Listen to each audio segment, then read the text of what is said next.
अधिकारियों के चक्कर लगाकर थक हार कर आखिर लिया मीडिया का सहारा। अधिकारी नहीं कर रहे हैं कोई कार्रवाई। भूमि विवाद को लेकर पीड़ित अखिलेश ने लगातार अधिकारियों के लगाए चक्कर, लेकिन नहीं मिला न्याय। रायबरेली में लगातार पीड़ितों की लगी रहती है कतार, लेकिन फिर भी नहीं मिलता है न्याय। चाहे वो भूमि से संबंधित हो या फिर लड़ाई झगड़े से संबंधित या फिर दुराचार से संबंधित मामला हो, अगर थानों पर हो जाए कार्रवाई तो क्यों पीड़ित अधिकारियों की चौखट पर जाए, बड़ा सवाल। ऐसा ही एक मामला निकलकर सामने आया है, जहां पर एक पीड़ित 2 वर्षों से अधिकारियों के लगा रहा है चक्कर। कई बार प्रार्थना पत्र देने के बाद भी नहीं मिल पा रहा है पीड़ित अखिलेश को न्याय। आखिर साहब कब मिलेगा न्याय? पीड़ित अखिलेश ने कई बार शिकायती पत्र देकर अधिकारियों से अपनी पूरी बात से अवगत कराया, लेकिन नहीं हुई कोई भी कार्रवाई। आपको बता दें कि भूमि घाटा संख्या 34 व 35 पहले प्रार्थी व उसकी भाभी श्रीमती सुधा पत्नी स्वर्गीय अनुराग कुमार के नाम सरकारी रिकॉर्ड में दर्ज थी। इसमें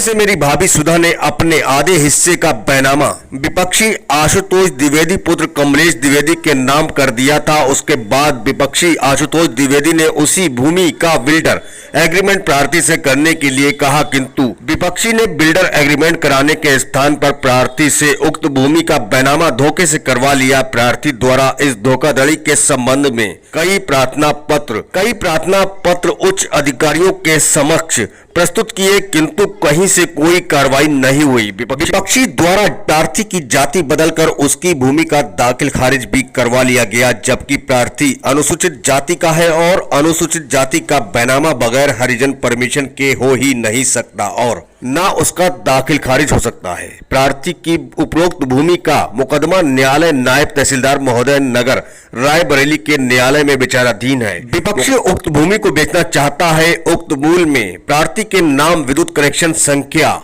8753066000 था, जिस पर लाखों रुपए का बिल भी बकाया है। विपक्षी प्रार्थी के नाम के उपरोक्त विद्युत कनेक्शन को भी ट्रांसफार्मर लगवाकर अपने नाम करवाना चाहता है। इस संबंध में प्रार्थी ने अधिकारी अभियंता पावर कॉर्पोरेशन गोरा बाजार रायबरेली को अपने उपरोक्त विद्युत कनेक्शन को किसी अन्य के नाम ट्रांसफर होने पर रोकने हेतु प्रार्थना पत्र भी दिया था। इस संबंध में सचिव विकास प्राधिकरण रायबरेली द्वारा दिनांक 22/8/2019 को बिल्डिंग सील कर रजिस्ट्री पर रोक लगाते हुए उप निबंधक महोदय सदर रायबरेली को पत्र लिखा गया, लेकिन अभी तक किसी तरह की कोई भी कार्रवाई न करते हुए, चाहे वो प्रशासन हो या विद्युत विभाग हो, ऐसे में प्रार्थी कहां जाए और किससे लगाए गुहार। वहीं रायबरेली के पुलिस अधीक्षक श्लोक कुमार तथा रायबरेली जिला अधिकारी को कई बार प्रार्थना पत्र देकर अवगत भी कराया, लेकिन अभी तक नहीं हुई कोई भी कार्रवाई।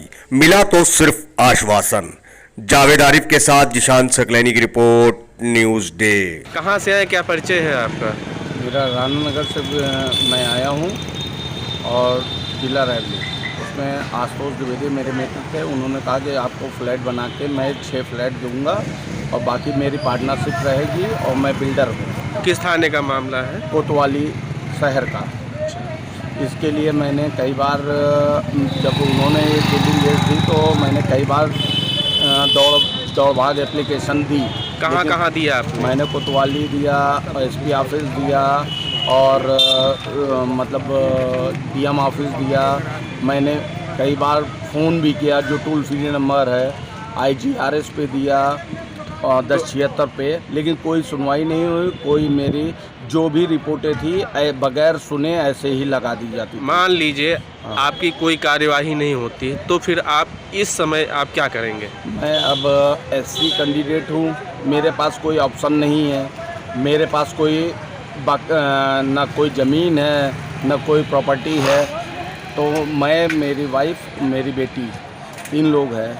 अब मेरे पास कोई ऐसा ऑप्शन है ही नहीं, बचाया नहीं इन्होंने कि मैं किसी तरह क्या कार्य करके कैसे ज़िंदगी बिताऊं, ये मुझे नहीं मालूम।